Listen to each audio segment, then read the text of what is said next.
Esqueça a cor vermelha, esqueça as luzes piscando e a sirene gritando. Se você tirar a casca estética de um caminhão de bombeiro moderno, o que sobra é uma das máquinas mais complexas e robustas da engenharia automotiva. Mas você já parou para pensar o que realmente acontece por dentro dessa máquina? Já se perguntou na violência mecânica que acontece ali dentro? Ou pior, como ele consegue salvar vidas todos os dias sem parar a cidade? Não estamos falando de um simples caminhão de transporte. Estamos falando de uma máquina muito mais tecnológica e insana do que a maioria das pessoas imaginam. Por isso, hoje, nós vamos desvendar toda a engenharia por trás dos caminhões de bombeiro.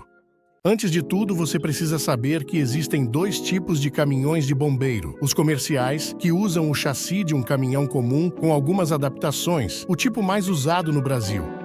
E o Custom, feito sob medida por fabricantes como Pierce, E1 ou Rosenbauer, modelo extremamente usado nos Estados Unidos. E é aqui, no caminhão de bombeiro Custom, que a engenharia brilha. Um chassi rodoviário comum é projetado para flexionar, pois ele foi feito para trabalhar na estrada. Já um chassi de bombeiro Custom precisa ser uma rocha. Estamos falando de longarinas duplas, às vezes triplas, e de aço tratado termicamente. Mas por que precisam ser tão resistentes assim? Porque esses caminhões carregam um centro de gravidade altíssimo. Imagine um tanque de água de 3.000 litros balançando lá em cima. E mais, o chassi também precisa resistir à torção absurda de uma escada estendida a 30 metros. E sem essa rigidez estrutural nas longarinas, o torque gerado pela escada torceria o caminhão como uma lata de refrigerante. E além da alta resistência ao torque, o chassi de um caminhão Custom também recebe um revestimento anticorrosivo, porque esses chassis vão viver molhados e cobertos de espuma química. A engenharia prepara esses caminhões para anos de guerra.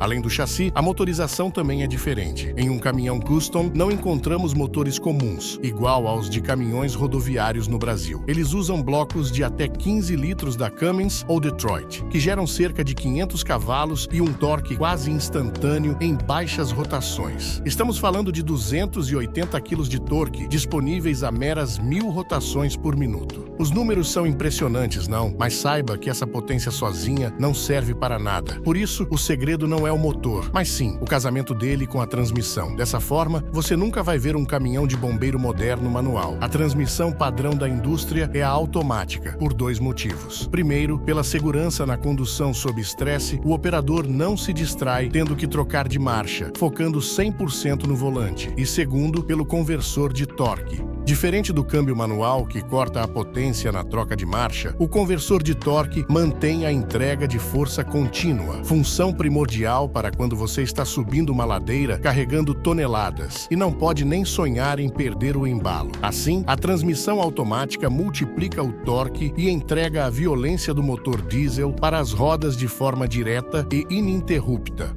Agora entramos na parte mecânica dos caminhões de bombeiro que mais me encanta. Como o mesmo motor que empurra as rodas consegue, segundos depois, impulsionar uma bomba de água gigantesca com o caminhão parado. A resposta não é uma tomada de força comum, igual ao dos caminhões de lixo que já vimos aqui no canal, mas sim a tomada de força por eixo dividido. Para entender seu funcionamento, acompanhe a seguinte linha de força. O motor gira a transmissão. A transmissão gira o eixo cardan. No meio do chassi, esse cardan entra em uma caixa de transferência maciça. No modo deslocamento, a força passa direto para o diferencial traseiro e faz as rodas girarem. Por outro lado, quando o operador chega no incêndio, ele coloca o câmbio em neutro e aciona o modo bomba. Dentro dessa mesma caixa de transferência, um garfo de engate desliza mecanicamente. Ele desconecta fisicamente o eixo traseiro e conecta o eixo da bomba d'água. O motorista engata a transmissão novamente e acelera forte. O velocímetro sobe, mas o caminhão não se move, porque agora 100% dos 500 cavalos do motor estão sendo canalizados exclusivamente para girar a bomba d'água. O motor diesel virou um gerador estacionário de alta potência. É uma solução mecânica simples, mas robusta.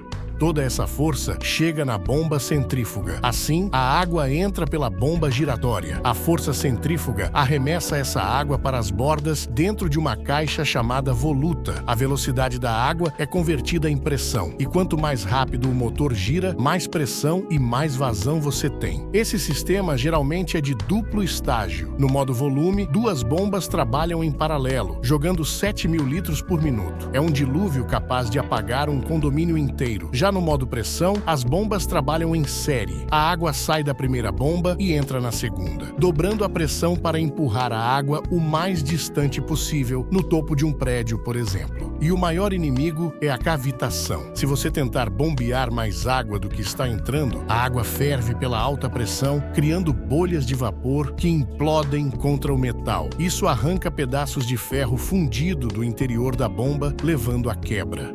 Controlar essa besta hidráulica na mão seria impossível. Imagine que o bombeiro está lá na ponta da mangueira, a 50 metros de distância, e fecha o registro da mangueira de uma vez. A água, vindo com violência, bateria na válvula fechada e voltaria. Isso criaria um pico de pressão chamado golpe de Ariete, podendo explodir a bomba, estourar a mangueira ou derrubar o bombeiro. Para evitar isso, entra a eletrônica com o governador de pressão. É o cérebro do sistema. Ele monitora a pressão de saída milhares de vezes por segundo. Se o bombeiro fechar a mangueira, a pressão sobe. O governador detecta isso em milissegundos e envia um sinal para o motor do caminhão, cortando a aceleração eletrônica instantaneamente. O motor desacelera sozinho, a pressão estabiliza e nada explode. É um sistema de feedback negativo perfeito entre a hidráulica e a injeção eletrônica do diesel.